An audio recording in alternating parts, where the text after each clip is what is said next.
dan Ibu yang terhormat, di sini penerbang Anda berbicara. Kita memasuki cuaca yang bergolak. Kami mohon untuk tetap duduk dan kenakan sabuk pengaman Anda selama lampu tanda kenakan sabuk pengaman menyala. Terima kasih. Ya, jadi beginilah posisi ruang kokpit begitu ya, di saat memasuki turbulensi yang cukup parah gitu. Bisa Anda rasakan atau Anda lihat pesawat naik dan turun ke kanan dan ke kiri, walaupun masih bisa di-cover oleh autopilot di kondisi seperti saat ini.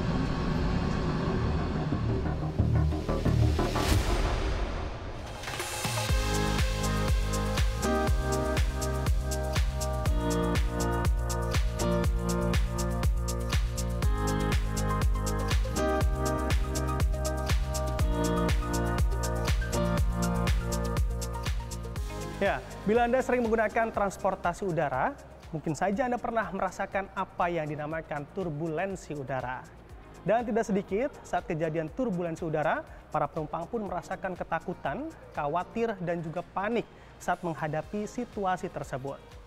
Apalagi saat ini media massa pun sering mengekspos bagaimana kejadian turbulensi ini juga bisa saja menimbulkan korban jiwa. Lalu apa sebetulnya turbulensi itu dan apa yang bisa dilakukan oleh para penumpang saat terjadi turbulensi di udara? Saya Bramudia Prabowo dalam CNBC Explain dengan tema Turbulensi Udara, Kita Harus Apa?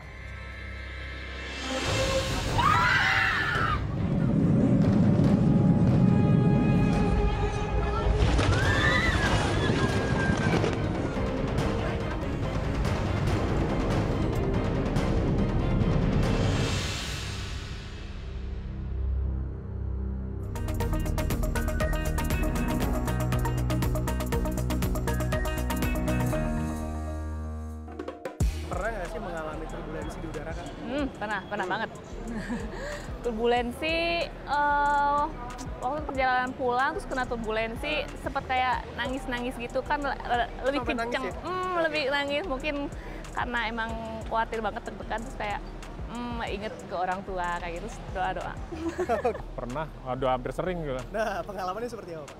Pengalamannya kalau saya kan sering dari Pekanbaru ke Jakarta ya. Oke. Memang yang paling sering itu ya kalau nggak salah di atas Sumatera Selatan ya. Yang orang bilang sih Palembang katanya ya. Kalau turbulensi ya sering, apalagi akhir-akhir ini ya, terutama kalau penerbangan untuk yang luar negeri itu cukup sering kita mengalami. Turbulensi secara sederhana adalah pergerakan pesawat secara tidak teratur yang menyebabkan pesawat berguncang. Guncangan ini disebabkan oleh adanya perubahan secara mendadak pada aliran udara saat pesawat tengah mengudara. Ada berbagai macam jenis turbulensi, mulai dari yang jenisnya ringan yang hanya membuat badan pesawat bergetar sedikit, sedang hingga turbulensi berat yang bisa membuat penumpang dan juga barang-barang yang ada di dalam kabin terlempar. Lalu sejauh apa ancaman turbulensi ini terjadi dan apa yang harus disiapkan sebagai penumpang? Turbulensi ini kan ada beberapa macam ya. Ada turbulensi yang diakibatkan oleh cuaca buruk, yang dekat dengan awan badai, dan lain itu sih nggak terlalu masalah ya. Yang masalah ini namanya clear air turbulence. Jadi turbulence yang ada di udara yang clear, jernih. Jadi nggak ketahuan, tiba-tiba nongol aja gitu. Ini yang menjadi challenge pada saat ini, dan tentunya ke depannya akan terus menjadi tantangan karena dengan efek dari pemanasan global ini akan terjadi lebih sering. Dan sayangnya memang tidak ada cara efektif untuk mendeteksi sebelumnya.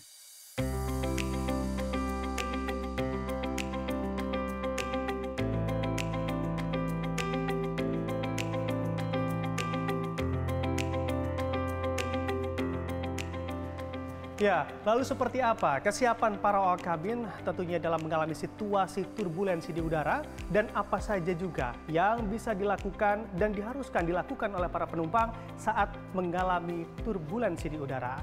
Saat ini, saya sudah berada di Garuda Indonesia Training Center untuk melihat bagaimana kesiapan para awak kabin dalam menghadapi situasi darurat yaitu turbulensi udara.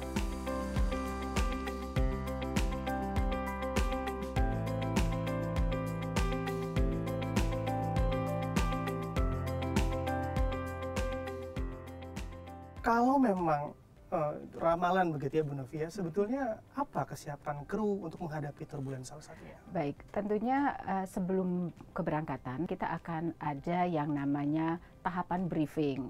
Yang pertama, flight crew akan mendapatkan briefing nih dari FLOPS mengenai cuaca menuju ke Singapura hari ini.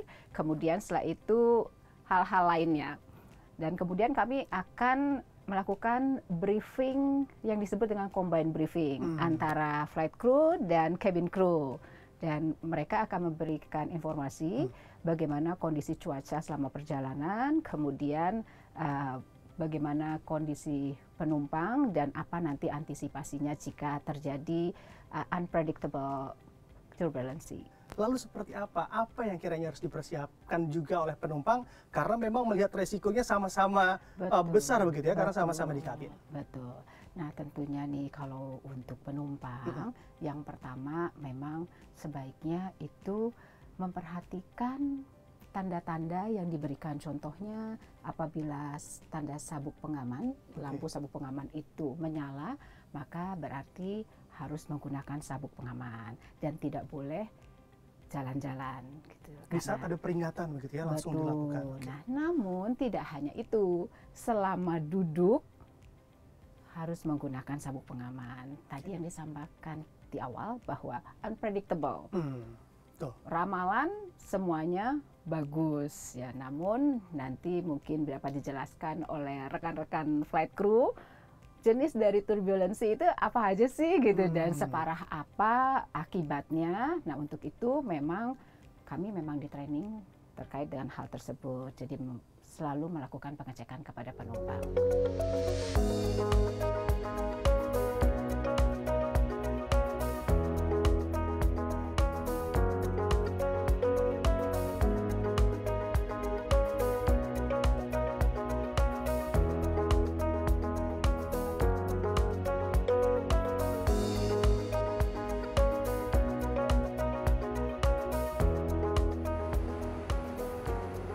Ya, setelah mengetahui bagaimana kesiapan awak kabin dalam menghadapi turbulensi, saat ini saya akan melihat juga bagaimana kesiapan para penerbang saat melalui atau mengalami turbulensi di udara. Ikuti saya.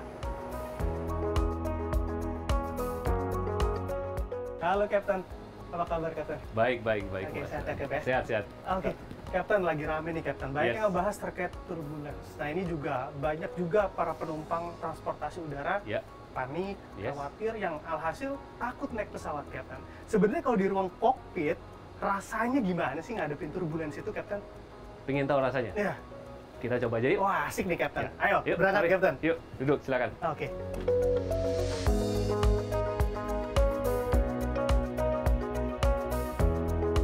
Saya berkesempatan mencoba merasakan bagaimana duduk di balik kokpit saat terjadi turbulensi. Salah satu pilot dari Garuda Indonesia, Captain Colin, bahkan mensimulasikan bagaimana suasana di dalam kokpit saat terjadi turbulensi dalam simulator Boeing 737 seri 800 milik Garuda Indonesia, mulai dari level ringan hingga level yang paling parah. Namun setelah hujan pasti ada pelangi. Turbulensi tidak akan berlangsung sepanjang pesawat mengudara, namun hanya terjadi selama beberapa saat saja. Wah, ternyata gitu rasanya turbulensi, Cap ya. Kapten, kita ngobrol-ngobrol dulu terkait tadi perjalanan atau rute kita melewati turbulensi. Ayo. Oke, Cap. Nah. Oke, Kapten Colin. Yes. Tadi kan kita udah merasakan tuh ya bagaimana turbulensi dari yang easy, medium, sampai yang ekstrim tadi sudah melewati.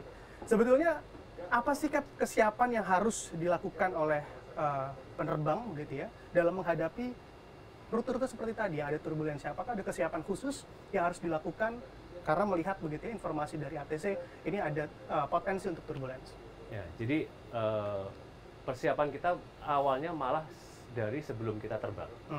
Jadi kita masuk ke FLOPS atau Flight Operation, kita sudah mendapatkan informasi-informasi tentang cuaca, tentang bandara, semuanya yang kita butuhkan dalam penerbangan itu. Nah, pada saat itu kita dijelaskan rute-rute kita pada saat kita terbang, rute-rute yang kita lalui itu ada potensial cuaca apa yang akan kita hadapi. Disitulah kita harus mempersiapkan. Bahkan pilot juga harus memberitahukan kepada kabin. Kalau nanti kita kira-kira berada di posisi ini, kita akan menemui cuaca-cuaca yang seperti ini, kemungkinan besar turbulence atau mungkin kita bisa ada guncangan-guncangan yang cukup signifikan, itu juga akan kita sampaikan. Kemudian pesawat ini canggih. Oke. Jadi tadi Mas Bram juga udah tahu ya.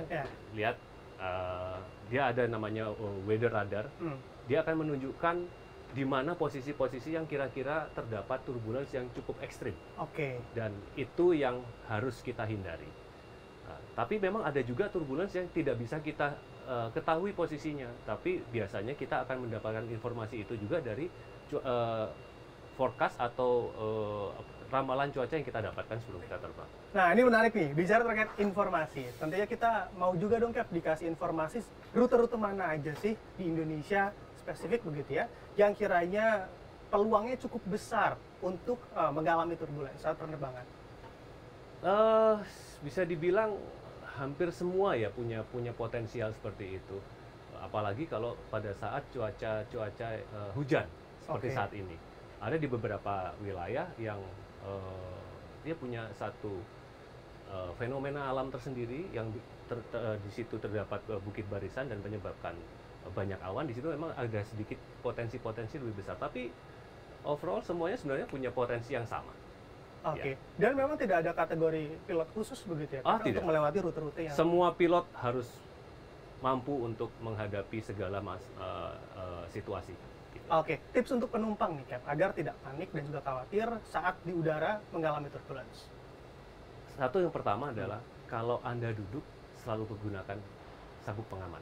Jangan pernah dilepaskan. Kemudian kedua, ikuti segala perintah, komen atau saran dari teman-teman awak kabin supaya kita dapat lebih selamat dalam kita melakukan satu perjalanan. Itu saja sih. Dan percayalah, kita juga manusia, yang di depan pilot ini juga manusia, jadi kita juga sudah tahu nggak mungkin kita mau menuju sesuatu yang berbahaya. Sama-sama kita percayakan pada kami aja. Oke, justru pilot yang bertanggung jawab penuh begitu ya, atas bagaimana keselamatan penerbangan. Terima kasih, Kapten, sudah diberi kesempatan untuk main begitu ya, merasakan bagaimana turbulence di ruang kokpit pastinya. Terima kasih, Kapten. Sehat selalu. Sama-sama, sehat selalu, Mas Bram. Oke.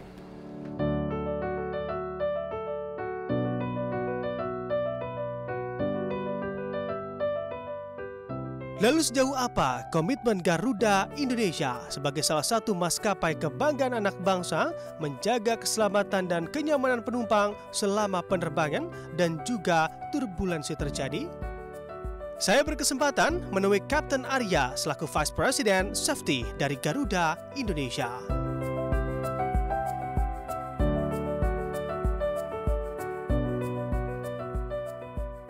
Dan untuk mengulas faktor safety dalam Garuda Indonesia, saat ini saya sudah bersama dengan Kapten Arya. Halo Kapten Arya, apa kabar? Baik, selamat siang. Selamat siang Kapten Arya. Tentunya kami akan menanyakan Kapten Arya, bagaimana juga terkait optimalisasi dari safety Garuda Indonesia di tengah banyak sekali pemberitaan mengenai turbulensi di udara. Garuda Indonesia sejak berdiri 75 tahun lalu tidak pernah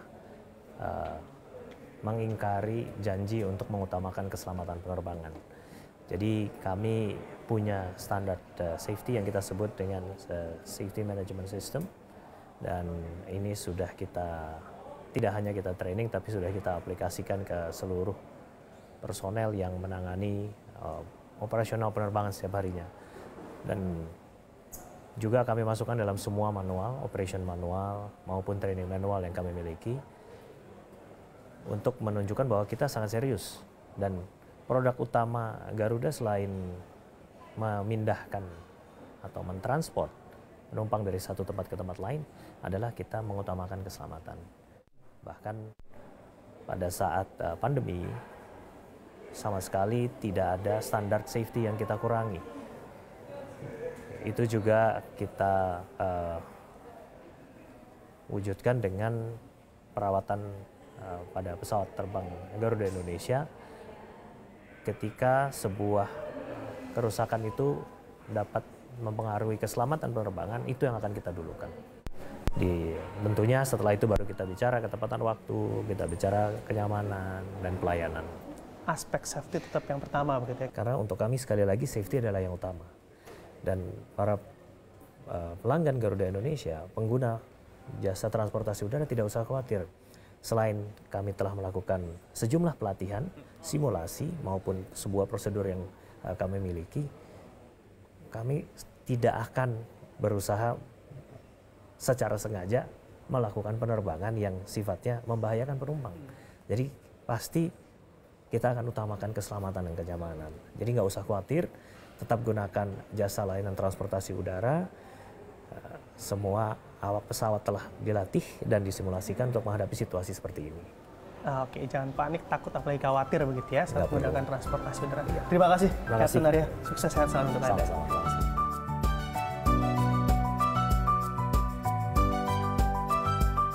Turbulensi bukanlah suatu hal yang harus dikhawatirkan secara berlebihan saat kita tengah menggunakan transportasi udara.